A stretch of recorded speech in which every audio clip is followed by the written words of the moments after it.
Crime branch की तरफ से राजौरी के एक व्यक्ति के ऊपर एफआईआर लॉन्च की गई है।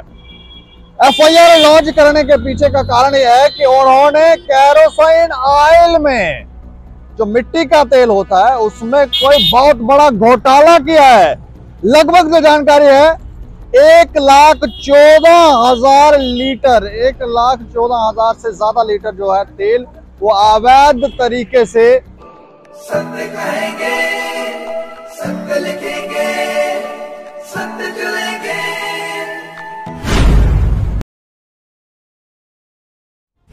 नमस्कार दोस्तों, मैं हूं दीपक सिंह, दैनिक समाचार से। क्राइम ब्रांच की तरफ से राजौरी के एक व्यक्ति के ऊपर एफआईआर लॉन्च की गई है। एफआईआर लॉन्च करने के पीछे का कारण यह है कि उन्होंने केरोसिन ऑयल में जो मिट्टी का तेल होता है उसमें कोई बहुत बड़ा घोटाला किया है। लगभग जो जानकारी है उस जानकारी के मुताबिक इस शख्स ने किसी डिपार्टमेंट के ही किसी व्यक्ति के साथ मिलकर 1,14,000 लीटर 1,14,000 से ज्यादा लीटर जो है तेल वो अवैध तरीके से उसका इस्तेमाल किया। वाहनों में कोई निजी वाहन थे उसमें इस्तेमाल किया, इस तरह का कोई मामला था और 1,14,000 लीटर जो है वो तेल बेच डाला है। डिपार्टमेंट के भी कुछ लोग जो हैं वो भी बीच में मिल जाते हैं, क्योंकि ऐसे तो इतना बड़ा घोटाला हो नहीं सकता है। और ये मामला जो है लगभग आज से 5 साल पहले ये उठा सामने आया, लेकिन क्राइम ब्रांच ने 5 साल के बाद क्राइम ब्रांच ने इस मामले में एफआईआर दर्ज की। अब 5 साल क्यों लग गए, पहले क्यों ये एफआईआर लॉन्च नहीं की गई, इसके पीछे क्या कारण है? या कोई इन्वेस्टिगेशन कर रहे थे या फिर वहां पर भी जिन लोगों ने घोटाला किया तो वो अटैचियां लेके पैसे लेके पहुंच गए, क्योंकि लेन देन के मामले जो हैं वो चर्चा में रहते हैं। इस मामले में है या नहीं ये हम नहीं जानते, लेकिन 5 साल के बाद क्राइम ब्रांच ने एफआईआर लॉन्च की है।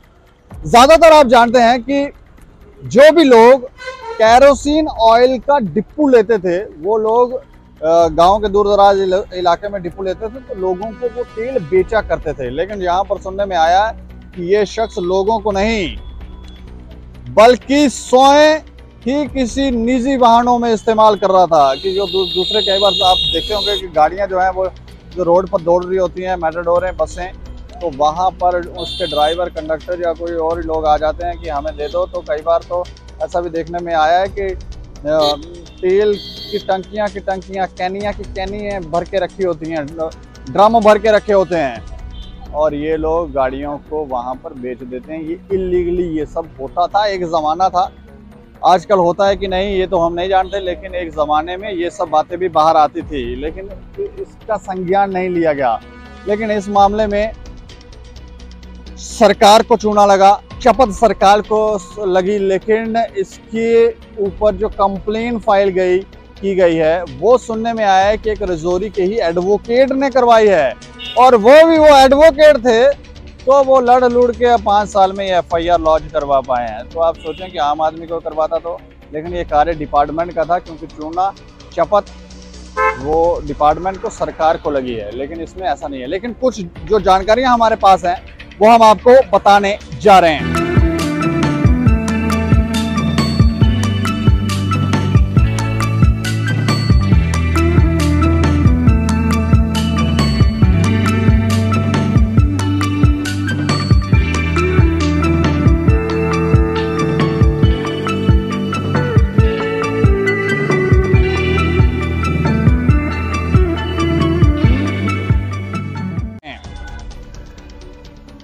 क्राइम ब्रांच जम्मू ने आखिरकार राजौरी जिले में 1,14,240 लीटर मिट्टी के तेल की खरीद के मामले में 5 साल बाद ही सही लेकिन प्राथमिकता दर्ज कर ली, जिसके अनुसार अभियुक्त गौरव ओझा पुत्र वेद प्रकाश ओझा निवासी वार्ड नंबर 6 थुड़ी जवाहर नगर राजौरी कथित तौर पर अजीब उर रहमान मिर्जा के साथ साजिश रचकर मिट्टी के तेल की अवैध रूप से खरीद फरोख्त की।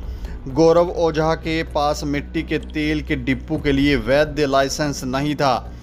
नवंबर 2015 और अगस्त 2018 के बीच उन्होंने अवैध रूप से मिट्टी के तेल की उपरोक्त मात्रा की खरीद की और निकासी की। जिससे सरकार को आर्थिक नुकसान हुआ। गौरव ओझा और उनके भाई सौरवे ओझा और स्पर्श ओझा के खिलाफ शिकायत सबसे पहले 2018 में निकुंज शर्मा ने दर्ज कराई थी, जो जम्मू कश्मीर उच्च न्यायालय जम्मू के एक वकील हैं। उन्होंने रजौरी विभाग को धोखा देना और अपने निजी परिवहन व्यवसाय के लिए बड़ी मात्रा में मिट्टी के तेल का दुरुपयोग करने का आरोप लगाया। केवल गौरव ओझा और अजीबुर रहमान मिर्जा के खिलाफ मामला दर्ज किया गया है और अन्य आरोपियों को अभी तक गिरफ्तार नहीं किया गया है।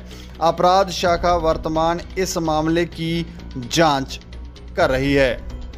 इस मामले में क्राइम ब्रांच की तरफ से 2 लोगों के ऊपर एफआईआर लॉन्च की गई है, लेकिन अभी तक गिरफ्तारी किसी की भी नहीं हुई है। सुनने में आया कि इस मामले में सिर्फ 2 ही लोग दोषी नहीं हैं, और भी लोग दोषी हैं, लेकिन उनके ऊपर क्यों एफआईआर लॉन्च नहीं हुई है?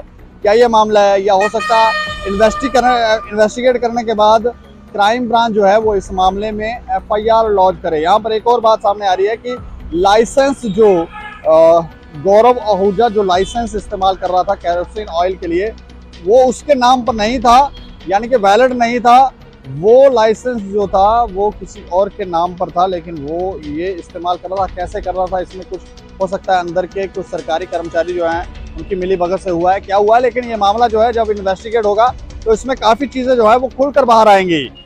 तो लगभग 1,14,200 लीटर की केरोसिन ऑयल की चपत जो है वो अवैध तरीके से लगाई गई है, और इस मामले में आगे क्या निकल कर आएगा, क्या नहीं होगा, मामला 5 साल के बाद क्यों दर्ज हुआ, इसमें काफ़ी चीज़ें जो है वो आगे निकलकर सामने आ सकती है। इस खबर के ऊपर आप भी अपनी प्रतिक्रिया रखें और देखते रहें दैनिक सवेरा समाचार। मुझे और मेरे सहयोगी राजीव गुप्ता को दें इजाजत। नमस्कार।